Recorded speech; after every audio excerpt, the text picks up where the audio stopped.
ใช่ไหมเอาเนี่ยนะ ตาหนาวบ่จะเอาด้วยหนาว นี่พี่น้องเนาะ นี่ สามมัน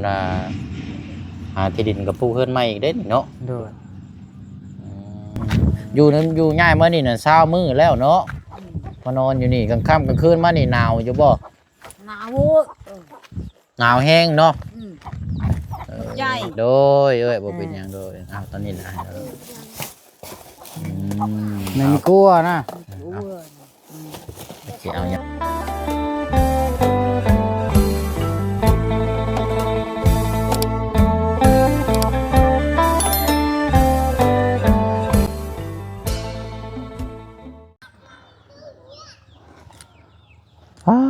ไปหน่อยเนาะสงสัยหากระโยกย้ายทินฐานมานี่เนาะหรือว่ามาแต่หึงนะบ่นี่ได้นี่เพราะว่าเฮาก็บ่ได้เข้ามาเส้นนี้นานเติบแล้วเนาะพี่น้องเนาะเอาก็เป็นเส้นจุดซุมเนาะหรือว่าตัดสแลนพี่น้อยเนาะเข้ามามื้อนี้ก็มากับทางอาเจืองพอดีว่ามาพบเจอครอบครัวนึงพี่น้อยเนาะนี่แหละตีส้นตีเช้าให้ไผบัดปลุกโมงคันสิว่าก็หาตัดลักไม้ลักหยังมาค้ำเอาเนาะทางเอื้อยเพิ่นก็นี่แหละพี่น้องเจ้าของเฮือนชาลาดแป้นกะเนาะเอาเดี๋ยวมาถามฮู้จักน้ำกันอีกครอบครัวหนึงเนี่ยกับพี่น้องเนาะอยู่ที่บ้านอาฮอเนาะขึ้นกับเมืองเสปนแข่งสวรรณเขตเด้อพี่น้องเด้อเนาะกราบทักทายสบายดีและสวัสดีพ่อแม่พี่น้องเบิดสุขุสุคนมาพบมาเจอกันอีกคือเก่ากับพ่อน้องเปียวเนาะพี่น้องเนาะบ่เป็นหยังพี่น้องการเว้าการจาการสนทนาถ้าว่าเฮาฟังบ่นี่ก็เฮามีลามมื้อนี้พี่น้องเนาะพ่อแปลให้แน่ได้สบายดีเว้ยสบายดีไผนี่นะลูกบ่ผู้นี้นะเฮ็ดหยังน่ะหันหน้ามาพี่ลูกหันหน้ามานี่คือนี่ได้ก่อนภาษาเจ้าหันว่าวันนี้ได้ สมัครจะได้บ่ น่าจะได้ เอานี้เอ้าลูกกับแม่ว่าลูกบ่ข่าวแท้นี่บ่อันนี้หม่องนอนเจ้าบ่นี่เอ้ย โดย โดย เจ้าอยู่กับไผอันนี้นะ ชินะกับเนื้อมา เอาไปไหนก็เอาไปชายคือ กับครอบครัวนี่บ่มีลูกนํกันจักคนอันนี้นะ ก่อนก็ช่างนะ 5 คน 5 คน โดยไปจ้อยโดย 5 คนป้าโตโพดดิล้อนี่เนาะพี่น้อยวันนี้อันว่าโยกย้ายมาอยู่นอนอยู่นี่แต่หึงแล้วบ่ถามแล้วเบิ่งอยู่หั่นเจ้า โดนเจอเนี่ยอาบปานไหนบ่ มีจิตบ้านจิตบ้าย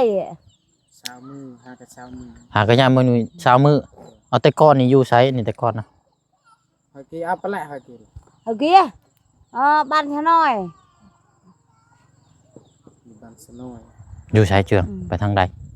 ทางนี้ ทางนี้ เอ้ามาเดี๋ยวจับกล้องก็ได้อันเดี๋ยวขึ้นไปนั่งเทิงพุ่นดีกว่าปะแป๊บเดียวมันฮอนแหละเบ้ยขึ้นไปเทิงพุ่นก็ได้ อาบตั้งตรงนี้ เอานี่แหละพี่น้อยที่ส้นที่เสาว่าค่ำเลยยังฮอนแดดอยู่เนาะ โดย ขึ้นไปนั่งอะไรเดี๋ยวเจ้าถามเลยก็เลยเอาโอ้ยเนาะโอเคเอาให้เรานั่งพับเพียบใกล้ๆกันนั่นแหละเนาะ โดย โอ้ยพี่น้อยอันนี้ผ้าห่มผ้าแพรนี่เนาะ ได้ตะขะอยู่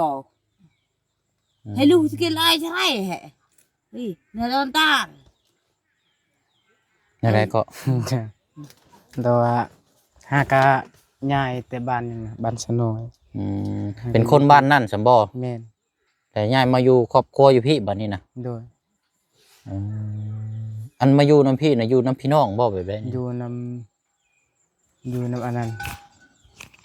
แม่นอยู่นำพี่น้อง น้ำพี่น้องสมบ่เอ้ย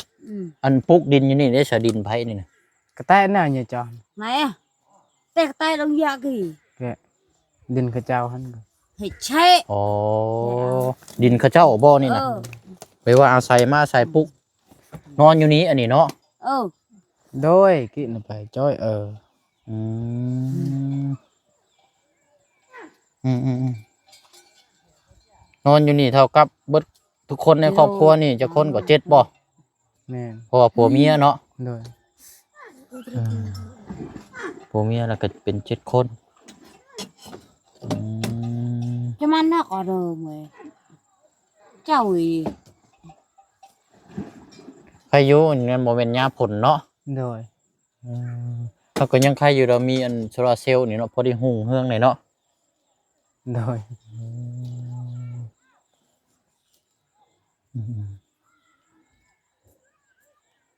ถามเราเบิ่งเจืองเป็นจังได๋การกินการอยู่เราเป็นจังได๋ ดอยเนี่ยนะ bác kia đâu hệ มันน่าดอยนี่ เออ เอ้ย là này mà cháu ui จาเวทรอยเนี่ยว่ะ không trả được rồi ăn đến về แค่ trả bát trâu ข้าวบ่นั่นน่ะ แม่น ข้าวเปลือกบ่ แม่น โอ้มีจักซอบอ่ะนะ 7 สอบ 7ซอบมันเอามาแต่พุ่นบ่มาแต่บ้านพุ่นบ่ ดอยเนี่ยจูตะกี้น่ะ đây chú kia bác kia hệ bà tạ là món này hệ bà món hôm nay mình đã cho thầy ao kia đây thầy ai thay hệ đại tôi nói là hệ đấy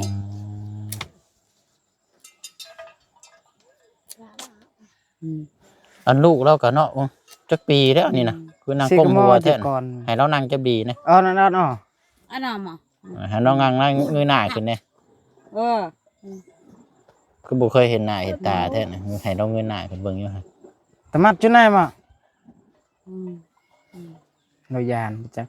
แต่ว่าคือหน้าตาดีเนาะพวกนี้เนาะ โดย มันคือสีขาวๆลูกเจ้าบ่พวกนี้ก็เอ้ยลูกหล่าบ่คือลูกกบ ก่อนเมื่อก่อนล่ะ con lo ลูกหลาน ลูกหล่าบ่ โดย อืมเนาะมันอันนี้บ่ได้แนวกินนะ cha đây hệ กินนั่นแหละเรา กินกับข้าวบ่นี่นะ โดยกินไปจะไปโดย อืมลูกย้ายมาอยู่พี่ก็คือบ่ได้แม่นมันแบบว่าตั้งมาสร้างครอบครัวอยู่พี่เนาะ โดย บ้านนั้นนะเคยไปอยู่บ่เธอเจอ บ้านส เรา นอย ไกลอ เค ยู่ ย บ่ ไปยันเขาไปตอนนั้นกับบ่าวบุญยันกะผ่านแล้วเหรอ บ้านหยังก็ บ้านสนอย bà sẽ nói เจวินแหละสนอย chơi blun มูรวาอัน mua 3 kilo Mu- blun มูรวาเรื่องอะไรบ่ bao đây ตะนางเลยตะนายเป้าอยู่ที่ này นั่น vì trang lại cắt này เออ bao về kia ไม่ยังชานะโพมาแช่น่ะคอยตกใจเบิดกินนี่คอยนิ่งชื่อกินนี่ โดย ลูกเจ้าบ่ผู้นี้กะเออ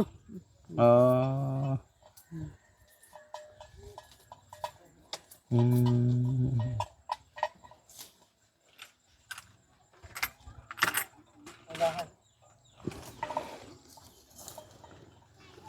นอนอยู่น้ำกันอยู่นี่บ่เลยเนาะตกกลางค่ำกลางคืนกะ เบะเนี่ยนายเลยเนี่ยเนาะ bây giờ này brak bây giờ này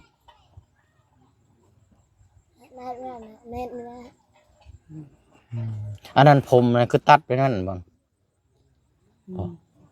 แม่นเราตัด ตั้งตัดแบบนั้นบ่ tu cho tay bảo ตู้ช่างกี่ชอบ trời อะไรก็เจอ แล้วเอามือหยิบเอา ฮะ แล้วเอามือเฮ็ดแบบนี้นะ มือลึงออก โดย โอ้อันทั้งน้องเพิ่นแบบคนเนี่ยสติบ่ดีเห็นบ่ บ่จักแล้วยันระว่าคัน คันหัว นี่ ก็เลยผมเลยล่นอย่างที่ว่าโอ้งั้นให้เรามานั่งสิโอเคจ้าแล้วบ่จ้าโรยแล้ว จ้าจิดอย cô có vô trai ở đâu rồi ยัง ยังอยู่เนาะ โดย แค่อันข้าวสารมาหนึ่งนี่ใส่อยู่ใช้อัน และมันก็ได้รวดเนี่ยล่ะ Kalau berdah rut, saya rut, ada dah. Hay mẹ rut coi, ada lo. ยังก็ หมอก็บ่มีล่ะหนึ่งอันนั้นหวดก็ดูดก้อยนะบ่ Rut coi, cái lah lah. ไปยืมหวดเขาอีก อันอ๋อมันเป็นยังอันนั้น บ่ตัวนี้หวดเข้าจังหน่อยหนึ่งแล้วก็ไปส่งคืน อ๋อยืมใช่บ่ แม่น อ๋อยืมเขาเจ้ามาผมมีหวด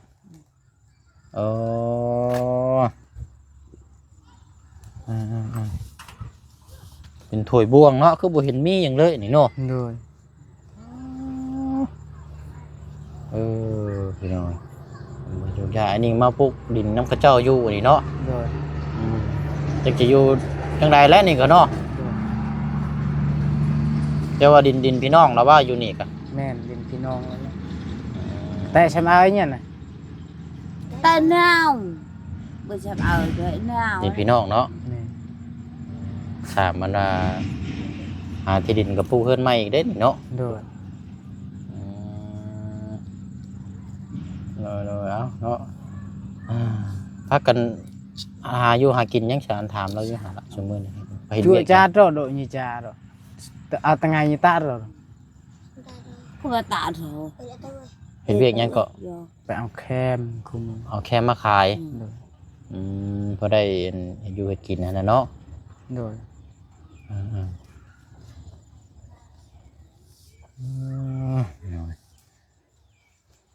ข้างนี่ก็เป็นผู้เป็นพาเนาะเจิงมีแต่ว่าอันย่างไปเอาเปิดในข้างหลังเด้อเข้ามาจาก2ถุงเด้อเขียวกับมันมีอยู่กล่องนึงอ่ะเด้อเอามาเด้อก็ได้เด้อ โดย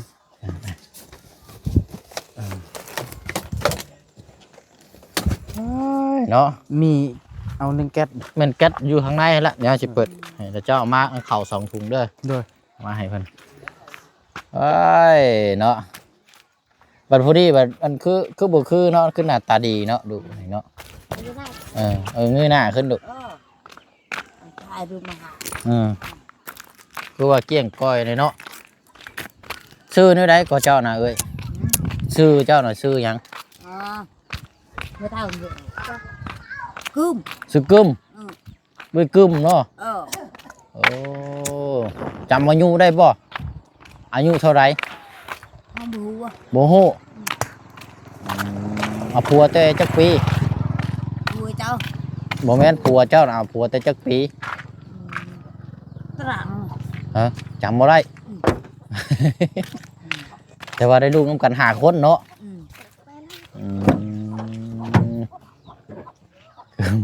ผู้นั้นผู้ลูกชายผู้นั้นน่ะชื่อหยังชาน่ะชื่อหยัง น้อม ชื่อน้อมน้องน้อมเนาะ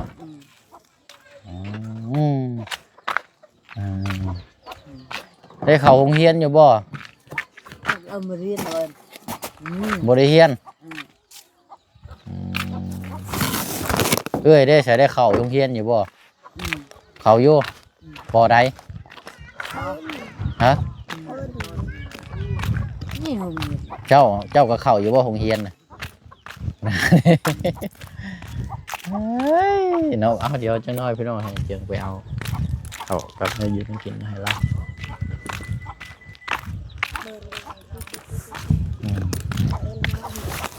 ใช้เข้าอะไรที่นี่บ่มาเบิ่งอยู่ฮะ1แล้วบ่โอ้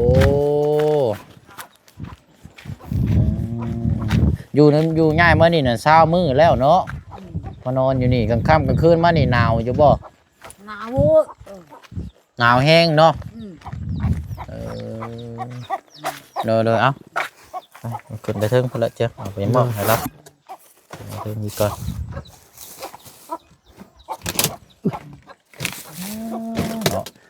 โอเคมันเอายืนเอามอบใช้ให้มือแล้วลดละ ในยอดเนี่ย บอกเรา เอ็ดขอบใจ ขอบใจ โดยบ่เป็นอย่างโดยตอนนี้นะไม่มีกลัวนะ เอายังมาต้อนพี่น้องเนาะ เกว่า มีประมาณ20กว่าห่ออยู่หั่นได้หั่นแหละเพราะว่าทางน้องจอยกินนี่เอาตั้งไว้ก่อนแล้วจังให้เพิ่นเอาไว้ต้มกิน โดย อยู่นำกันหลายคนพี่น้องเด็กน้อยแล้วเนาะคนที่ว่าได้อยู่ได้กินเนาะอันเป็นไม้เป็นตอนี่พากันตัดหาเฮ็ดเองบ่นี่ก็บ่เอ้ยถามอยู่หาลามเฮา บ่ให้เราเอาเองเป็นอยู่ บ่ง่ายถามกินนี่แล้วเจ้าเฮียนอยู่เฮียนแล้วบ่เอาไปมา มาก็ลวงในนี่พรวบบ่อย่างตะนะ ตาเอางั้นตาโยบถึงยอนน่ะ แกมีแต่เขาเฮ็ดเองแล้ว ตันไม้มาเฮ็ดเองเนาะ โดย โอ้วันนี้สิอยู่นี่ตลอดเลยบ่บัดนี้นะ อาดในตลอด บ่ เล ได้ ย ย้ายเมื่อบ้านเพิ่นอีกบ่ แต่บนย้ายนึงหน่อยเนาะ ป้าตัวยายหนึ่ง แล้วว่าอยู่นี่ตลอดเลย บ่ได้ง่ายเมื่อบัดนี้เนาะหาอยู่หากินสร้างครอบครัวอยู่พี่เลยเนาะ แม่น ไอ้มัน คันลายกับเก่าจนหัวโล้นเนาะนี่ แม่น เมื่อก็ไม่เปื่อยบ่ใจหอนช็อกสุกเจ๊งอย่าเอาเลือก อยู่หากินเนาะเปล่ามีหยังชอบกินปลาเนาะ อะไรเยอะ ก็แลก็แล เอาให้เป็นติดกระดุมเสือเนี่ยแล้วเป็นข้าวสารอันนี้ก็ทั้งข้าวสารพ่อ เล่ ผม นเด้า ทำ เนี่ยนะ เด้า ครับนี่นะเป็นมีอันนี้บ่เชียงซื้อติดรถไว้แล้วก็นี่นะ กลัว พี่น้องแจกไว้กินอยู่หากิน ไหนไปไทยเชื่อเด้โดยจ่าให้ไปไทยมาไหนเรามันจะบุญนายจางได้ไปไทยตาม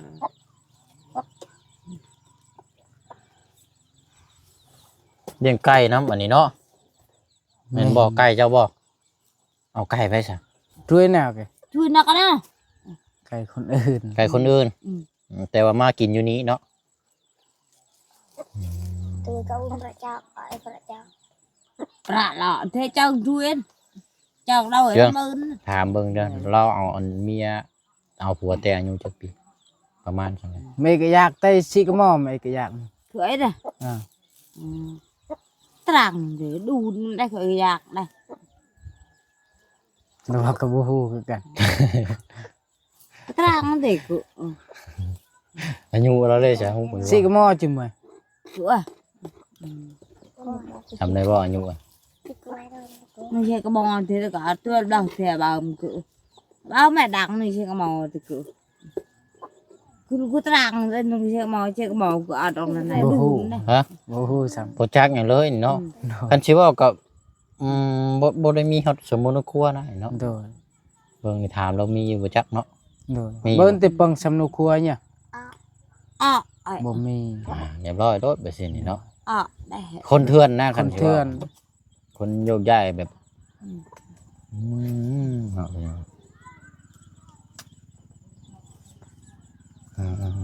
อาบน้ำอยู่ใช่นี่หมองอาบน้ำนี่ และอีเพื่อดาวตึก เต้ เพื่อปางคือ มีห่วยบ่ อาน้ำห้วยแม่ โอ้น้ำกินได้ใช่ ดาวห้วยล่ะ เมื่อละกี่ กินน้ำนั้นแหละ ทั้งอาบห้วยทั้งกินหมองเดียวกันเลย อาบทั้งกิน โอ้โดยเอาอะไรเสียเนาะอันนี้เว้นแล้วเราย้ายมาใหม่เฮาบ่เคยเห็นพี่น้องเราจอดไว้ กูตรังเด็กกันมันกี่อ่ะ เนาะใช้อันลูกนะแม่นบ่เอิ้นมาเบิ่งแม่นเบิดบ่นี่เอา ก้อน มี มีเนี่ยคือ มีลูก con cứ nhẹ มีลูกสาวเนาะแม่นบ่ผู้นี้กะ แม่น ผู้นี้บ่จักปีแล้วนี่นะ เอาเลยรวดเอาไว้ร้อยเอ้ย เออ ได้แล้ว มา เออ không mà เนาะ เอาตะกี้ เอาชาเจิงมีแต่ว่าบอกเล่านะครับก็สิได้พากันเดินทางเนาะมีโอกาสรอบหน้ารอบหน้าจังมาเยี่ยมยามทำข่าวเราไหมเนาะมีแต่นี่แหละมาฝากมาต้อน แม่นย้อนเนี่ยดอยเจอให้จูเด้อนะ ừ นารานป้าเลย วันนอ ừ โดยเอาอยู่ดีมีแห้งเลยสบายดีเด้อ สบายดีตากี้ โดยบ๊ายบายลูก บ๊ายบายบ๊ายบาย bye bye คุณนะเชิญครับเนาะเอาเป็นยกได้มาครอบครัวใหม่พี่น้อยเนาะนี่แม่งสานี่หิ่งมองเฮ็ดว่างเฮ็ดกินแล้วนี่เนาะ โดย หนึ่งเข่าหนึ่งน้ำอยู่นี้นี่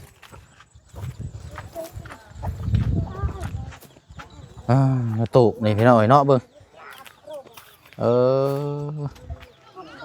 ใส่ปุ๊กเขาได้นอนเราก็เนาะ โดย แปลว่าดินเขาเจ้านี่พี่น้อยดินเขาเจ้าปุ๊กนอนอยู่ในยิ้มยังก็อยู่หิมคลองเนาะหิมคลองอยู่นี่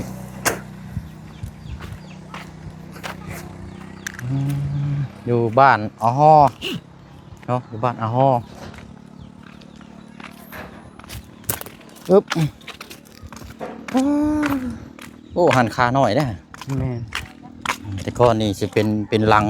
โดย นี่ก็เจ้ามากเลยเฮ็ดเพื่อนไหมหันคา พุ่นพี่น้องบ่ค่อยเห็นกระเจ้าตำเข่าเนาะมาทางนี้เนาะ โดยมีแต่พังนั้นแหละมี ทางนั้นบ่ นี่ โซนทางนั้นตำเข่าเนาะ โดย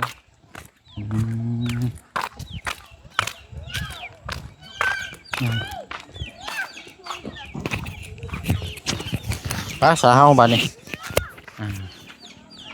เดินทางก่อนพี่น้องเนาะถ้าว่าสิไปต่อกับเครื่องของเบิดแล้วพี่น้องบ่มีหม้องแจกแล้วบัดนี้เนาะมีแต่สิออกเมื่อแล้ว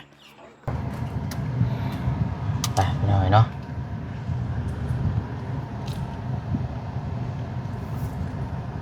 ประตูแพร่บัตรพี่น้องเนี่ยยินทาง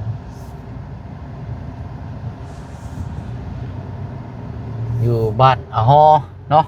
นี่จะเป็นอีกโซนอีกทางริมทางไหนอีกซ้ายมือก็สิไม่ได้พี่น้องเป็นหมู่บ้านห่างๆแล้วพี่น้องเนาะแวะเยี่ยมยามถามข้าวน้ำกันเนาะอันนี้ก็ครั้งแรกพี่น้อย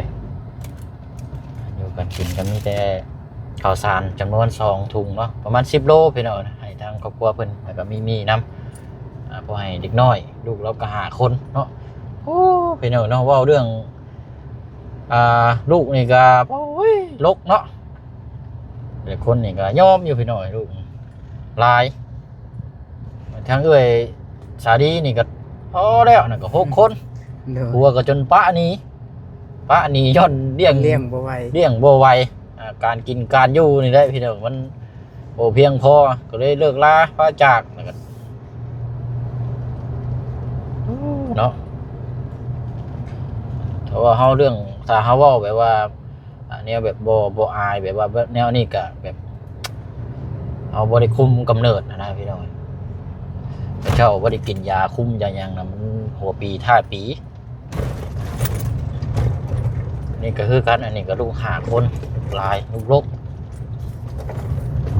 มันกินกันอยู่บ่เพียงพอก็ลำบากปะห้างทิ่มกันบาดนี้สนอหนทางยังอีกยาวไกลพี่น้องสิได้เดินทางออกเมื่อก่อนบาดนี้เนาะก็มาเจืองพี่น้องเนาะมีโอกาสรอบหน้ารอบในถ้าว่ามีเครื่องของมาแจกแล้วก็จังพากันมาอีกรอบนึงพี่น้องเนาะมื้อนี้ก็มาเป็นเคสบังเอิญพบเจอก็เลยถามข้าวน้ำกันเนาะเป็นอีกเคสนึงอันนี้กันไปเอาเจืองเนาะพี่แล้วน้องก่อนบ๊ายบายเด้อพี่น้องเด้อเนาะพบเจอกันพุ่นละบัดนี้พี่น้องเนาะ โดย คลิป ส หน้า บาย เนาะ ดี